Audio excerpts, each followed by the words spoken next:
Welcome to the Massacre Matinee. Welcome back to the Matinee Cave. Welcome back. So who are we talking about today? Panini press. Please do a picture of a panini press for this. Sherri Panini press. It's Sherri Panini press.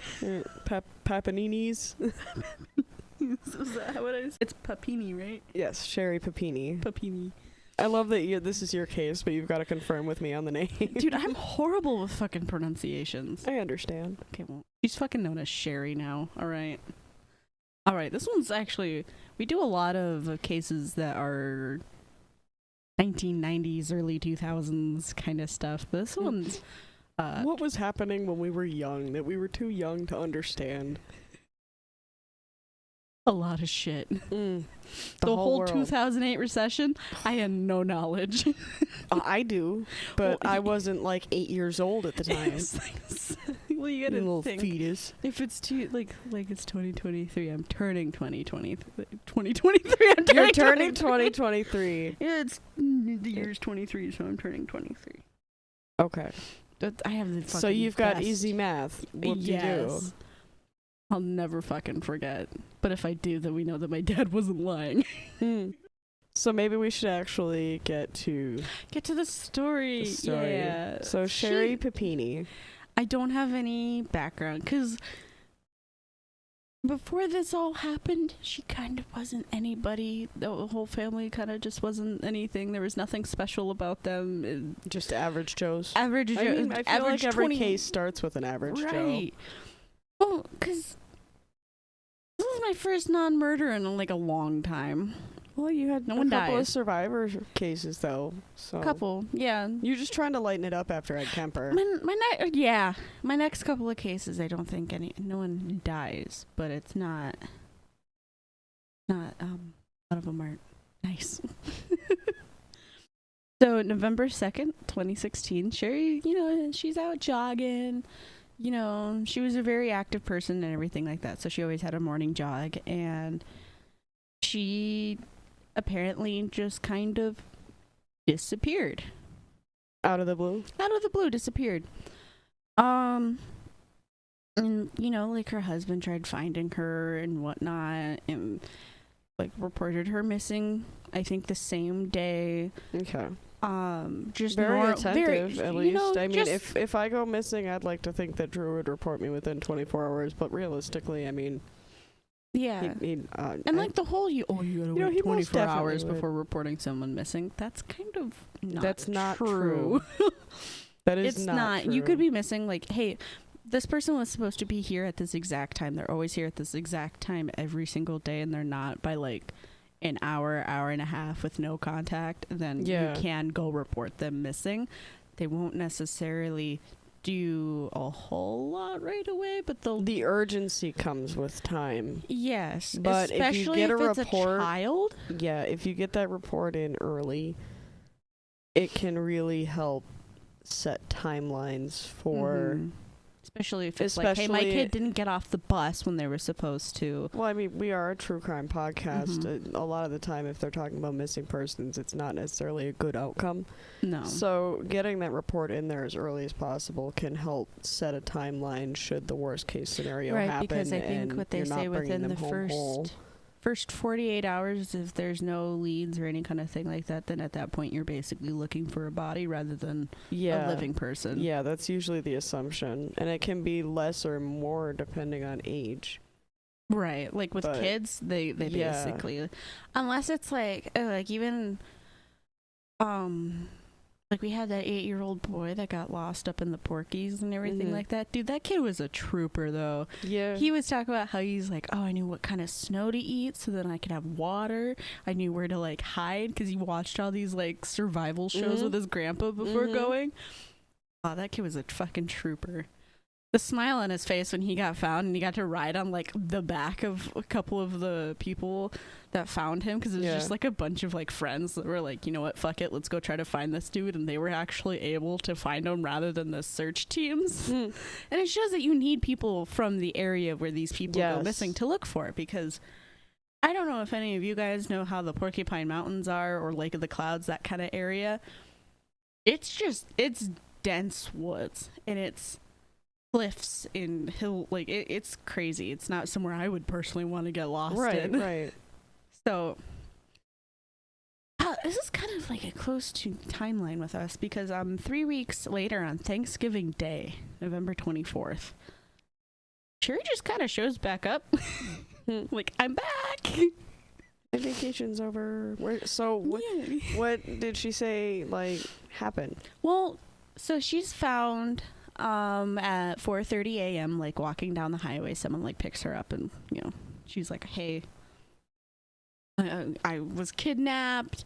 She still had restraints on her wrists, so her arms were bound and whatnot.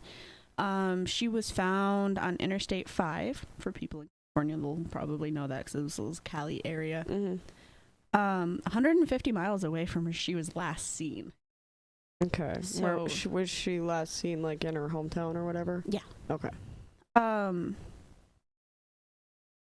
And because of the fact that she just showed back up and was like, "Hey, they just let me go," it started getting a lot of media attention. I mean, this was 2016. Like, things like that, things like this just kind of boom out, and media really gets the hold of this. National law enforcement experts started kind of like, obviously she told what happened and she was interviewed multiple times, and they kind of started finding inconsistencies in the evidence of what she was like saying in like her injury reports, because she did look a bit beat up. Right. She said that she was branded on her right shoulder. They never really said what the branding was of, but it wasn't like, I think now you can find it. I couldn't find it at the time that I did these notes. Okay. But it was just kind of weird letters. It wasn't any kind of symbol or anything like that, but she was branded with like a cow branding kind of prod. Okay. Just seems odd. Right. And like she said that it looked like letters from the book Exodius. However, like they never really could figure it out because it was just kind of a blob. It didn't heal right. It was just like a blob. She said that like when they were like, "Okay, well, who had taken you?" And she was like, "Oh, it was 2 Hispanic women." She never said who they were, because she didn't want to reveal their identities, because I guess one of them, her story was that one of these Hispanic women had changed their mind and helped her escape. So like, if you, I believe Explore With Us on YouTube did a really in-depth YouTube video about it, and they show her like interrogation and everything like that, and she's like kind of crying, going, I don't want to give them up. I don't, like, they helped me, they saved me. I don't want to like get them in trouble. Like, they helped me. But she didn't give up any names. No names. So the same people that kidnapped her helped her and saved one her. One of the people released her and dropped her off on the highway. Okay. According to her. According to her husband, Keith, she was badly abused. She had a broken nose. They shaved her hair. And by the time, like, she was a smaller girl before she was allegedly kidnapped. And I believe she weighed like 120, 125 pounds. And then when they found her, she only weighed 87. Okay. That's pretty gnarly. Right. So, like, you would think, okay, she's abused, she has restraints on her, she has a broken nose, like clearly like physical evidence and everything like that. She's clearly malnourished. You would think, yeah, this person was held captive and was like tortured and everything like that. The police she had a different story every single time. She talked to the police. The police got over 20 search warrants to examine like cell phone records, bank accounts, email, social media profiles, basically anything that they could dig up on her, on her husband, anyone that they had been talking to recently, just to kind of get a picture of maybe it was someone that she knew, or like, maybe because they thought maybe her husband was in on it. Okay. He had, done media reports, and, police were like, you need to stop doing these media reports because you might be compromising the investigation. So he kind of backed off a little bit. Like, through this whole thing, Keith was really supportive of Sherri, but also he kind of was on the police side because he's like, this isn't even like what she's telling me. She's not telling police and all this. It was just a a big fucking mess. They did, like, obviously, like, DNA swabs and all of that, and Sherri was found with both male and female DNA on her. That wasn't her own. But she said that it was 2 females that took her. Yes. Okay. And the male's DNA wasn't her husband's. And then at that time, they didn't find any matches to this, so they weren't in the system. Okay. And then they were like, okay, well, she's been messaging this dude, James. We're gonna try to get his DNA and see if that's it. Well, March of 2022. So this went on for like a hot minute. Like, they were trying to figure out everything for a while. They found that the male DNA matched her ex-boyfriend, James. And James then stated that Sherri had been living with him for the 3 weeks she was supposedly missing. Interesting. So she wasn't kidnapped. She wasn't kidnapped. Interesting. Right. Why? Well, March 3rd of 22, Sherri was arrested on charges of making false statements to federal and... March 3rd of 22? 22, yeah. So just last year? Just last year. Wow. She was arrested for making false statement to federal law enforcement and mail fraud because I think she was collecting some kind of checks or some kind of thing. It was some weird extra charge that they got her on. I wasn't really too sure about that one. Probably some sort of like cashing someone's social security check or Probably. some shit like that. I think she was reaping some kind of reward from being kidnapped or whatever. She admitted that she made up being kidnapped. She got her ex-boyfriend to break her own nose. She shaved her head. Like, they falsified everything. How'd she lose the weight? 40 She just pounds- refused to fucking eat. 40 pounds in 3 weeks. Yeah, she just didn't eat, I guess. And they That's were not doing, I good. think they were doing drugs too or some kind of thing like that. I mean, I that's what I was saying is I could totally understand it if she was like methed out. Mm-hmm. But Oh, I do have why she got mail fraud. She got mail fraud because she received over $30,000 from the California Victims Compensation Board oh, that money needs to go to real victims. from 2017 to 2021. Holy hell. And then March 9th, Sherri released from jail because she had a $120,000 bond. She surrendered her passport. She was facing 25 years in jail for the mail fraud. 6 weeks after she was arrested, she took a plea deal, so she didn't really see that much jail time. She was only sentenced for 18 months and a fine of $300,000 to include the paying back that $30,000. Yeah, Keith was like, yeah, fuck this. I'm getting the fuck out. Because one, she had kids. She just dipped from her 2 kids for 3 weeks. I was just like, I'm kind of bored of this. I'm going to come back. How old was Sherri? Is Sherri, I should say. At the time, I believe she was 34. It's I'll a do little. a That's quick- a little young for a midlife crisis. 34 at the time of the kidnapping. Quote unquote kidnapping. Yeah, 34 is a little young for a midlife crisis. Yeah, she was born in 82. 34 is a little young for a midlife crisis. It's just Sorry. a little bit. Especially in today's day and age. And also the fact that, Keith got sole custody of the 2 kids. Well, yeah, because So- clearly she was fucking crazy. Right. No one knows why she made it all up. She never gave anyone a fucking answer for Attention. I think it was. I think she just was like, That's the I thing want to about go the have world a fling today with my is- ex-boyfriend and just, disappear for 3 weeks. But she thought she was going to be the next big face to some movement. I mean, if you think about it with the timing, social media is still and will probably for a very long time be a big part of life now. I mean, Oh yeah, definitely. aside from this podcast, I'm off of social media. So,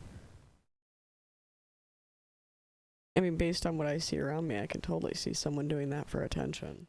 Well, there's people that have faked their own deaths just for fucking attention and whatnot. Right. But I think the one thing that was really funny during like the whole investigation kind of time of this is when they and you'll have to go look it up. It's great. They basically, the investigators come in and the detectives come in and they're like, hey, by the way, here's all of our evidence disproving everything that you say, and she just fucking sobs. Like, you see her face just fall, like, oh shit, I'm caught. And she just starts fucking crying. And they're like, because they were like, oh, well, like, we'll have Keith step out because he was with her. And we'll tell you this. So they told him, and then they like brought him back in, and then they told him everything, and he's just looking at her like, why the fuck would you do that? And she's just sobbing. And I'm like, oh my God. Like, I can't help but fucking laugh at that because she's so dumb. I don't know why she thought she could get away with this. She admitted it to the detectives, and then they brought her in and were like, your wife's fucking dumb. Right. Yeah, because he was just, they were like, she's like, I don't want Keith to hear this. And then they bring him up, and they're like, Keith, my man, she fucking lied. And just tell him everything. And I think after that, that's when he was just like, we're done. That was probably the fastest divorce. Oh, yeah. Judge was probably like, shit, me too. And then they interviewed James, and James just fucking told him everything. He was just like, yeah, she had me come pick her up in a rental car in the middle of the day while Keith was at work. And his cousin even saw Sherri at his house. I was like, bitch, aren't you supposed to be fucking missing? Like, you're just chilling here. Shut up, don't tell anybody. I'll pay you. Yeah, and because like the way that they kind of told her that they knew what was going on was the fact they were like, well, we know that it's James' DNA that was found out. And she's like, no, he wouldn't do this to me, like trying to be like, oh, he was the one that kidnapped me, but it was two women, like, how could he do this? And they're like, no, we already talked to James, like, we already know the whole story. And she's so just he blurted it before she even had a chance to admit. Oh yeah. Okay. Like when they came to her, they like, she was going, like, you can see the shift of her going, oh, I can act like I can pin this on James. Like, whoa. How could he do this to me?